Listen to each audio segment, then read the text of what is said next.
আসসালামু আলাইকুম। বার্তা নির্যাসে সবাইকে স্বাগতম। জুলাই সনদ বাস্তবায়ন নিয়ে জট খোলার চেষ্টায় সরকার জাতীয় সংসদ নির্বাচন এবং জুলাই জাতীয় সনদ বাস্তবায়নে গণভোট দুটোই একদিনে আয়োজনের সিদ্ধান্ত নিতে যাচ্ছে সরকার। কারণ দুটো নির্বাচন ২ দিনে আয়োজন প্রায় অসম্ভব বলে মনে করা হচ্ছে। এছাড়া সংখ্যানুপাতিক প্রতিনিধিত্ব পদ্ধতিতে সংসদের উচ্চ কক্ষ গঠনের বিষয়টি বিবেচনায় নিতে চায় সরকার।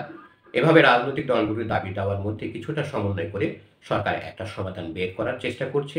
এক্ষেত্রে প্রধান দুটি দল নিজ নিজ দাবি থেকে কিছুটা ছাড় দেবে বলে আশা করা হচ্ছে। সরকারের একাধিক দায়িত্বশীল সূত্র এই তথ্য জানিয়েছে। দর্শক, আরও সংবাদ পেতে আমাদের বার্তা নিউজ চ্যানেলটি সাবস্ক্রাইব করে আমাদের পাশেই থাকুন। সূত্র বলছে ১৩ নভেম্বর উপদেষ্টা পরিষদের বৈঠকে সবকিছু চূড়ান্ত হবে। ১৫ নভেম্বরের মধ্যে সরকারের জুলাই সনদ বাস্তবায়নে আদেশ এবং গণভোট করার জন্য অধ্যাদেশ জারি করবে। এর মধ্যে রাজনৈতিক দলগুলোর সঙ্গে সরকারের আনুষ্ঠানিক আলোচনা চলছে। কয়েকজন উপদেষ্টা দলগুলোর সঙ্গে যোগাযোগ রাখছেন। তারা সরকারের মনোভাব এবং বাস্তব পরিস্থিতি বোঝানোর চেষ্টা করছেন রাজনৈতিক দলগুলোকে।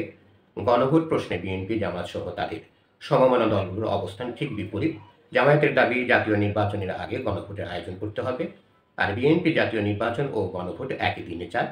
সরকার জাতীয় নির্বাচন ও গণভোট একই দিনে আয়োজনের পক্ষে। এই বিষয়ে জামায়াত ছাড় দেবে বলে আশা করছে সরকার। অন্যদিকে পিআর পদ্ধতিতে সংসদের উচ্চকক্ষ গঠনের বিষয়টি এসেছে জুলাই সনদে। বিএনপির এতে আপত্তি আছে। বিএনপি এই বিষয়ে ছাড় দেবে বলে আশা করছে সরকার। রাজনৈতিক দলগুলোর সঙ্গে যোগাযোগ রক্ষা করছেন উপদেষ্টা পরিষদের এমন একজন সদস্য নাম প্রকাশ না করার শর্তে জানিয়েছেন, সব দল, বিশেষ করে বড় দুটি রাজনৈতিক দলের দাবি একটু একটু সমন্বয় করে সরকার সমাধানের উদ্যোগ নিচ্ছেন। সরকার নিজের মতো করেই এই সিদ্ধান্ত নিচ্ছেন। বিএনপি ও জামাতের বাইরে জাতীয় নাগরিক পার্টিকে ভোটের জন্য গুরুত্বপূর্ণ ভাবছে সরকার। প্রতিটি দলই জুলাই সনদে সই করেছে, কিন্তু এনসিপি এখনো সই করেনি। তবে সরকারি সূত্রগুলো বলছে গণভোটের সময় নিয়ে এনসিপি অনেকটাই নমনীয়। জাতীয় নির্বাচন ও গণভোট একই দিনে হলেও তারা মেনে নেবে। আবার জাতীয় নির্বাচনের আগে গণভোট করার ক্ষেত্রেও তাদের আপত্তি নেই।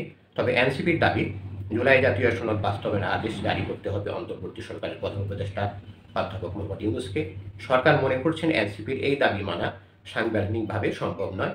এই বিষয়টি তাদের বোঝানো হয়েছে। এর মধ্যে নির্বাচনী প্রতীক হিসাবে এনসিপি শাপলা কলি মেনে নিয়েছে। তারা জুলাই সনদের বাস্তবায়ন প্রক্রিয়া নিয়ে সরকারি সিদ্ধান্তের আর বিরোধিতা করবে না বলেই আশা করছে সরকার। ধন্যবাদ সবাইকে এতক্ষণ ধরে আমাদের পাশে থাকার জন্য। আরও সংবাদ পেতে আমাদের বার্তা নিউজ চ্যানেলটি সাবস্ক্রাইব করে আমাদের পাশেই থাকুন।